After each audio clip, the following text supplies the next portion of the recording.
เช่นทางบุญยังสองสันเนาะมีเพียงแต่ปีเดียวหรือว่าฝนเดียวก็เป็นคุ้มแล้วเปรตปุ้มเบี้ยวแล้วทางก็ได้เปรตพุ่นเปรตพี่เนาะไปถามมันเทคนิคก็ว่ามาทานกันปูย่างสองสันมันแนวใดสูตรของมัน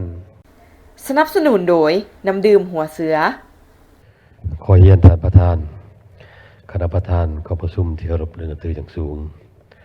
ขอเยียนบรรดาทานสมาชิกสภาแห่งชาติบรรดาทานสมาชิกรัฐบาลที่นับถือข้าพเจ้าดวงเพชรพยนต์สมาชิกสภาแห่งชาติประจำเขตเลือกตั้งที่16แขวงสิกองขออนุญาตมีคำเห็น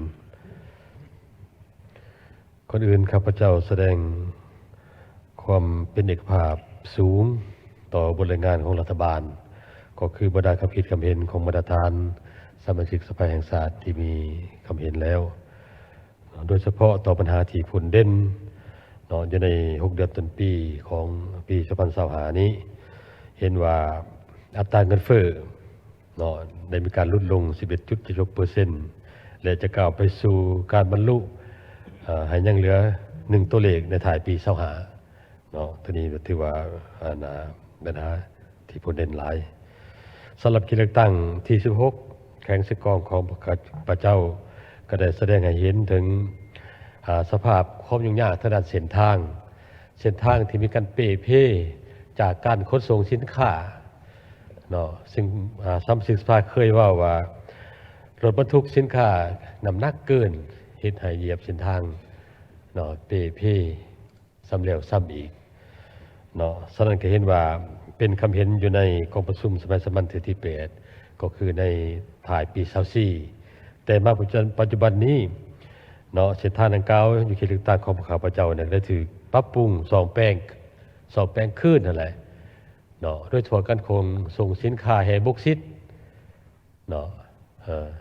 จากทางผู้ย่างจนทางกลายเป็นขี้ต้มบ่เป็นคุ้มก็เป็นคุ้มแต่มาเดี๋ยวนี้แม้นทางผู้ประกอบการได้สนองทุนให้เพื่อซ่อมแปลงทางดังกล่าวก็เฮ็ดให้ทางนั้นดีขึ้นประชาชนก็เศร้าจมว่าแล้วเดี๋ยวนี้และมีบางตอนของเส้นทางก็ได้ปูอัสพานระดับ8-10 กิโลแล้วก็เห็นว่าทางรัฐบาลก็ได้เห็นความเป็นจริงจำเป็นจุกยุ่งให้ผู้ประกอบการประกอบส่วนด้านทุนห้อนต่อการบูรณะเส้นทางด้วยรายหับของพระเจ้าหั่นแหละเคียงคู่กันนั้นก็ยังมีเส้นทางที่บ่ได้บรรทุกจากรถขนส่งที่เกินน้ำหนักก็ยังเป้เพ่อยู่ท่านประธานอยู่ในเขตเลือกตั้งของ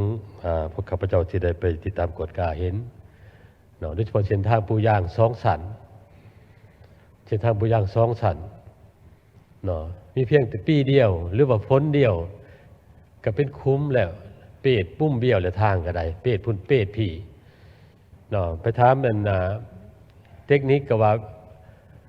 มาทานกันปูย่าง2 สันมันแนวใดสูตรของมันผู้2 เทือบ่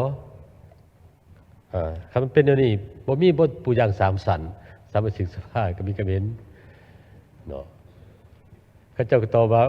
มันขึ้นกับอีหยังปริมาณของย่างว่ามันจักลิตรมา1 สันแหละปูย่าง2 สันเขาตอบว่าสันแหละแต่มาเบิ่งความเป็นจริงการลงทุนการเฮ็ดทางนี่มันก็ลงทุนมหาศาลนั่นแหละ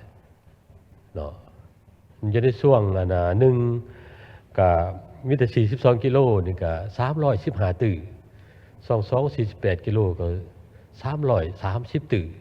ก็เป็นมูลค่าที่มหาศาลถ้าว่าเป็นเท่านั้นนี่ก็มันจะกระเพไว้โพดบ่คิดว่ามันได้ค้ำประกันทางนั้นมีตั้งแต่ปีเดียวเท่านั้นฉะนั้นก็คิดว่ามันมูลค่ามหาศาลนั้นอยากเสนอให้ค้ำประกันนี่3-5 ปีได้บ่เขามาคัดกับนิติกรรมแต่กฎหมายหรือกฎหมายก็ขอเสนอรัฐบาลไปปรับปรุงในมาตรานั้นในข้อนั้นอยู่3 ปีขึ้นเมื่อมันจึงจะมีการซ่อมแปลง